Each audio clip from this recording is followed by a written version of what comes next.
আমরা একজন মুসলিম হিসেবে আমরা এটা বিশ্বাস করি যে আমরা মহান রব্বুল আলমিনের একাত্মবাদ প্রকাশ করার জন্য এই পৃথিবীতে এসেছি। আল্লাহ রব্বুল আলমিন ছাড়া আমাদের আর কোনো উপাস্য নেই। আমাদেরকে আল্লাহ তাআলা এই পৃথিবীতে পাঠিয়েছেন। আমরা একটা রাষ্ট্রের অধিবাসী। এই রাষ্ট্রে আমরা যেন শান্তি শৃঙ্খলা বদ্ধ হয়ে বসবাস করতে পারি, আমরা যেন ন্যায় এবং ইনসাফের সাথে চলতে পারি। এটা একজন মুসলিম বা একজন মানুষ হিসেবে এটা আমাদের কামনা। একজন মানুষের চেয়ে দল বড়, দলের চেয়ে দেশ বড়।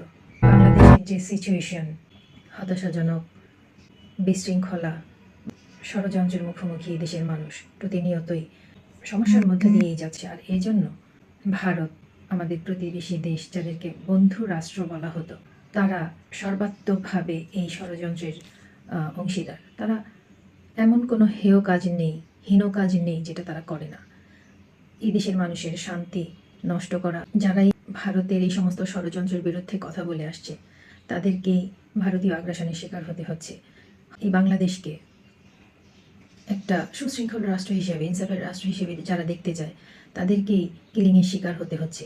এই দেশবাসীর চাওয়া ভারতীয় সকল পণ্য বয়কট করা, ভারতীয় দূতাবাস বন্ধ করে দেওয়া, বাংলাদেশের আনাচে কানাচে রন্ধ্রে রন্ধ্রে ভারতীয় রয়ের অনুপ্রবেশ রয়েছে, এদেরকে খুঁজে খুঁজে বের করে ভারতে পাঠিয়ে দেওয়া। এবং আইনশৃঙ্খলা বাহিনী, সশস্ত্র বাহিনী, সব বাহিনীতেই ভারতের এজেন্ট রয়েছে, তাদেরকে খুঁজে বের করা। ভারতীয় এই সমস্ত অনুপ্রবেশকারীরাই বাংলাদেশের অশান্তির মূল কারণ। ওদেরকে যদি খুঁজে বের করা না হয়, ওদেরকে দেশ থেকে বিতাড়িত করা না হয়, বাংলাদেশের এই অশান্তি কিন্তু বন্ধ হবে না। আর এজন্য যে ধরনের পদক্ষেপ নেওয়া দরকার বাংলাদেশ সরকারের, সেটাই করা উচিত। প্রশাসনে, বিভিন্ন সরকারি অফিস আদালতে যারা আছে, এদের সংখ্যা নেহায়েত কম নয়, অসংখ্য অসংখ্য। এদেরকে খুঁজে বের করুন, এদেরকে খুঁজে বের করুন, এদেরকে শাস্তির আওতায় আনুন, বিতাড়িত করুন এই দেশ থেকে। আজকে ওসমান হাদিকে প্রাণ দিতে হলো। ওসমান হাদিকে দেশের লক্ষ কোটি মানুষ ভালোবাসে, আর ভালোবাসে বলেই তারা এই দেশে ভারতীয় আগ্রাসন আর মেনে নিতে চাচ্ছে। তারা যে কোনো কিছুর বিনিময়ে এই ভারতীয় আগ্রাসন বন্ধ করার পক্ষে। আর এটাকে যদি আপনারা মব বলেন, যারা মব বলছেন, এটা মব নয়, এটা হবে বাংলাদেশের দ্বিতীয় বিপ্লব। প্রথমেই উচিত ছিল অন্তর্বর্তী সরকার নয়, বিপ্লবী সরকার গঠন করা। আর এই বিপ্লবী সরকার আমি মনে করি গঠন করতে পারে না আসিফ নজরুলের কারণে এবং ওয়াকারুজ্জামানের কারণে। বাংলাদেশে সবচেয়ে বেশি ষড়যন্ত্রকারী এই ওয়াকার।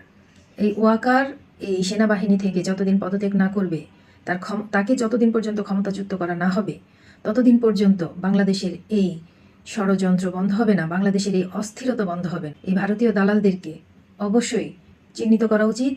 তারা চিহ্নিত ষড়যন্ত্রকারী, তাদেরকে শাস্তির আওতায় আনা উচিত, তাদেরকে দায়িত্ব থেকে অব্যাহতি দেওয়া প্রয়োজন।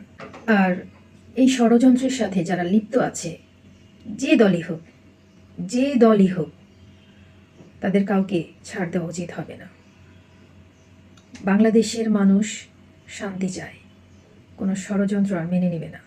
বাংলাদেশের মানুষ শৃঙ্খলা চায়। বাংলাদেশের মানুষ যেহেতু মুসলিম, তারা ইসলামের শান্তিটাকে কামনা করে। আর এই জন্য যত ধরনের ষড়যন্ত্র আছে তা নস্যাৎ করার জন্য সবাই ঐক্যবদ্ধ আছে। এটা যদি আপনারা এখনো বুঝতে না পারেন, দলকানা হয়ে থাকেন, নিজের পায়ে নিজেরাই কোড়াল দিচ্ছেন, নিজেরাও শান্তিতে থাকবেন না, যারা শান্তিতে থাকতে চায় তাদেরকেও শান্তিতে থাকতে দেবেন না। এটাই হচ্ছে আপনাদের একমাত্র ইচ্ছা। কিন্তু জেনে রাখুন, বাংলাদেশের মানুষ কিন্তু এখন সচেতন।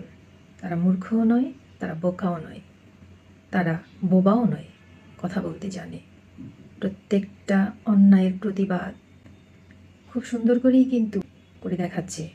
আপনারা মনে করছেন যে এটা মব, বলছেন এটা মব, কিন্তু এত বছর যেগুলো হয়েছে, এত অন্যায়, এত অত্যাচার, সেগুলো কি ছিল? এখনো যারা বুঝতে পারছেন না, দলকানা হয়ে আছেন, তারা সুস্থ জীবনে ফিরে আসেন। ওসমান হাদি চলে গিয়েছে, আল্লাহ তাআলা তাকে জান্নাতুল ফেরদৌস দান করুন, সেই কামনা করি, সেই দোয়া করি। কিন্তু এক ওসমান হাদি, লক্ষ কোটি ওসমান হাদিকে কিন্তু তৈরি করে দিয়ে গিয়েছে ভারতের বিপক্ষে কথা বলার জন্য, ভারতের ষড়যন্ত্রের বিরুদ্ধে রুখে দাঁড়ানোর জন্য। সেই ওসমান হাদিদের কিন্তু তৈরি করে দিয়ে গিয়েছে। সবাই বিবেক বিবেচনার মধ্য দিয়ে বুঝতে চেষ্টা করুন, সুশৃঙ্খল জীবনে ফিরে আসুন, ষড়যন্ত্র বন্ধ করুন, এখনও সময় আছে। আজকে স্বরাষ্ট্র উপদেষ্টা নির্দেশ দিয়েছেন যে যারা আওয়ামী লীগ করেছে, যারা এসব অন্যায়ের সাথে যুক্ত আছে, তাদের মামলা থাকুক বা না থাকুক, তাদের গ্রেফতার করার জন্য প্রস্তুত থাকুন। নিজের পায়ে নিজে কোড়াল দিলে আল্লাহ তাআলা নিজেও তাকে বাঁচানোর চেষ্টা করবে না। সবাই ভালো থাকুন।